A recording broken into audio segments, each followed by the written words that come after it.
Hey there. Welcome to Discover the Divine You. My name is Kimberly Nicole. Right now I'm on a journey to figure out who the real Kimberly Nicole is, who I was divinely created to be. So I created this podcast in hopes others could benefit from what I'm learning and the different ways I'm connecting with a higher power. I created this space for honest conversations about healing, creativity, spiritual growth, and learning to reconnect with myself while living presently in my life. I'm a mom of 3. I have a job. I'm in 12-step recovery. Real life happens every day. So this is a space of no pressure, no expectations, no perfection, just progress. A journey towards finding peace, clarity, and connection to something bigger than ourselves, going from chaos to calm. So here we go. I'm so glad you're here to take this journey with me. Let's get creative. Episode 14, Punch 'em in the Face. Hello, welcome to another episode of Discover the Divine You. I am Kimberly Nicole, and I am having some experience with resentments lately. If you listened in yesterday, you heard some of them. And today I want to talk about resentments towards people outside of our home. I had an experience the other day that really bugged me, and I thought I worked through it, but apparently I'm still feeling it a little bit. And this one might get a little bit deep for some of y'all that don't like deep talk, but I'm gonna do it anyways because I want to let it go. I don't want to keep it inside and let it ruin my insides, because I've worked really hard to heal those. So that being said, let's get into resentment. So I was being of service somewhere that was really important to me. And the vibe that we felt there, like the spirit that we felt there, was super important because we were serving people that didn't necessarily have peace in their lives, and I really wanted them to feel that peace. So I was volunteering my time to answer questions and talk to people about different things and walk them through some stuff. And while I was there, I wasn't in charge. I was just one of many who were in being of service. And there was someone who was, I guess, in charge, but we were all volunteers, so I don't know how that all works. Anyway, lots of people, lots of things happening, lots of moving parts. I don't know the story of all things, but what I do know is there's this one dude who thought he was the king of all kings and the boss of all bosses and was being soups bossy. And he really sucked the joy and the spirit out of the thing that we were doing. And instantly I was like, it's cool, whatever, the first time. Second time, I was like, okay, bro, slow your roll. Like, mind your business, right? And then the third time, I was like, oh, heck no. I'm ready to throw blows with this fool. And instead, I reminded myself, hey, he can be an a-hole if he wants. I don't need to match his behavior, right? So I took a deep breath, remembered who I was there for, and that I was there to serve and love the people I was with. And I made my way through my shift. Well, the end of one of my things, went back, and I immediately got on the phone and I was like, you will not believe what this effer just did. And I just started complaining about this human, this sweet child of God who I wanted to punch in the face, quite frankly. And then I realized wow, that was gonna do absolutely no good for anyone, especially me and him, because he would end up bleeding. We don't want that. So I saw my supervisor and I went up to them and I said, hey, I know that I don't know the truth of all things, and I am not the end all be all of things, but this just happened to me multiple times, and the vibe in the room just went kapooey. And I feel like the vibe is way more important than the actual rules. And maybe I'm wrong. Maybe that makes me cuckoo bananas. I don't know. But I just need you to know that once this happened, the whole group's energy changed. And I'm really sad about that. And I feel like it could very well have ruined several people's experience here. And I didn't come in hot. I wasn't angry. I just said a little prayer, like, God, help me say what I need to say without being mean, right? Say what you mean without being mean is what my sponsor always told me. And I believe truer words were never spoken, because we do need to say what we mean without being mean, because people won't hear me if I'm being mean. If I'm coming in hot and I'm screaming and yelling and causing a scene, like, that's going to take away from the spirit of this whole thing too. So I brought it to my supervisor very gently and very frankly, and he was very kind, and he said, I will speak to that person, and thank you for bringing this to my attention. You're right. We do want everyone to have a good experience and to be able to feel peace here.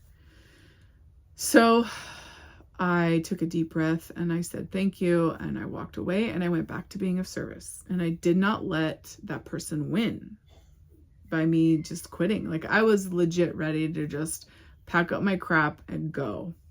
And instead I was like, why am I going to let this one dude ruin my day?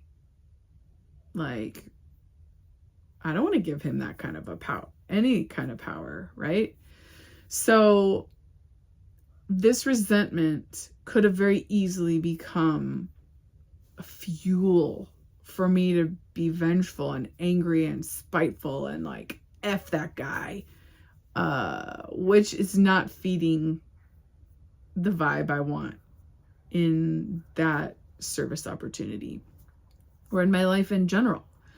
So resentment is like the devil's tool, in my opinion. It is evil's tool, darkness's tool, ego's tool, like whatever you want to call it. It doesn't matter. It is not a good thing to hold on to, but it does teach me where I've got some work to do. So I did some work. I wrote down what I was resentful of and why.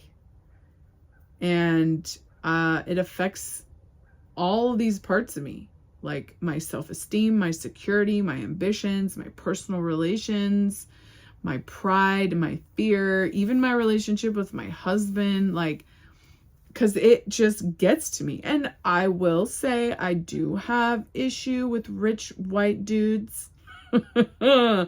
I don't like it when men in general tell me what to do. Like I've mentioned before, I've got some issues with authority, you guys. And Jesus knows, and Jesus loves me anyway. And Jesus is like, you know what, sweet baby girl of mine, it's okay. It's okay. But remember, he is also a child of God. He also has a higher power. He also is doing his very best to do this thing called life without, harming himself or others. And he's also human. And sometimes he's going to harm himself or others, just like you do. And he's going to have to make amends, just like you do. And I had to make amends yesterday to my family, right? I had to make amends to myself for beating myself up, for being human. I really dislike being human. I really want to be a perfect person who never makes any mistakes. And that's just not a thing that is going to happen on this planet. And I don't love that, but I also understand it. So sitting with God for a little bit about this and just remembering like, okay, this person is no worse or better than me. He might make worse or better choices than me sometimes, and vice versa. But we're no better or worse than each other. We are just children of God, right? We exist just like everyone else. and we deserve the same love and respect as everyone else. And so I took this resentment to my higher power. I said a prayer for this man and for myself that I would be able to see him through God's eyes. I call it putting my God goggles on, okay? Because if I can't see this person through God's eyes, then I'm just going to want to beat him up. And I don't want to beat anyone up. That's not the way I want to, That's not what I want to bring to this world. Okay. So I did that resentment and I read it to another person, and I just sat with it for a minute. And I did it again today because it came back. And I think the real root of the problem is I don't like people that hurt people. But my instinct is to hurt that person that's hurting people, which perpetuates the toxic behavior that I want to be rid of in the first place. So, realization I came to with my higher power's help was that I got to be the change I want to see, right? I got to show the dude love that is showing me disrespect, because that's the only way he's going to learn, is if he sees other people doing it. And he may not deserve my love and respect, but I'm going to give it to him anyways. And if I ever see him again, which part of me hopes I don't, but the other part of me hopes I do, because then I can grow and I can learn. Because after I spoke to the supervisor, I didn't see that dude after, and that was a blessing, because then I wasn't feeding that resentment every time I saw him and rationalizing my behavior, that, or my feelings of just like purely disliking this human who I never even met before that day. I don't know anything about what he's going through. I don't know anything about his life or his struggles, but I guarantee you there are struggles, and he's going through hard things, because who isn't going through hard things? And if you're not, please tell me what your secret is, because I would love to know. So resentment doesn't have to kill me. Resentment doesn't have to control me. Resentment does not have to exist in my body longer than it needs to in order to teach me something. And so I gave it straight to higher power multiple times. When it came back, I did it again. And I can work a resentment as many times as I want, just like I can pray as many times as I want. And prayer really helped me through that. The rest of the whole shift, which was another 3 hours. This happened right at the start of a 4-hour shift. And the rest of that shift, I was praying constantly, God, help me serve the people that I'm with right now. Help me to just love the people that I'm guiding today. Help me to see this human being through your eyes. And anytime I started feeling anger and resentment, I'm like, he's a child of God, just like me. He deserves to be treated with love and respect. And in doing that, I saw things differently that whole rest of the day. And I still complained about it to my husband. I still brought it up to my higher power. I still had to work 2 10th steps on it. But I didn't let it hurt me. I didn't do any kind of self-harm. And when I felt myself wanting to, I just started praying again. I worked another 10th step. I did the next right thing. And I thanked the universe for giving me that opportunity to rely on my higher power fully, and prayed that that guy got everything he ever wanted in his life, that he would be blessed. And that's called the 552 prayer. There's a prayer that is basically you pray for someone that you want to punch in the face. You pray for them to have everything they've ever wanted, everything you want for yourself. You pray for that other person to have. And even if you don't mean it, you just pray. And you pray and you pray and you pray until eventually that anger goes away, the resentment leaves you, and you really do truly want the best for that person. And I think I'm going to leave it there. I'm proof that prayer works. There's no one bleeding at my hands today, which is such a blessing. And I feel like there is hope for me to get to a place where resentments become less and less and less. And I'm so grateful for that, because I'm willing to put in the work. I'm willing to feel uncomfortable. I'm willing to acknowledge that resentment and set a boundary and say what I mean without being mean, and ask God for help doing all of those things, because I cannot do it alone.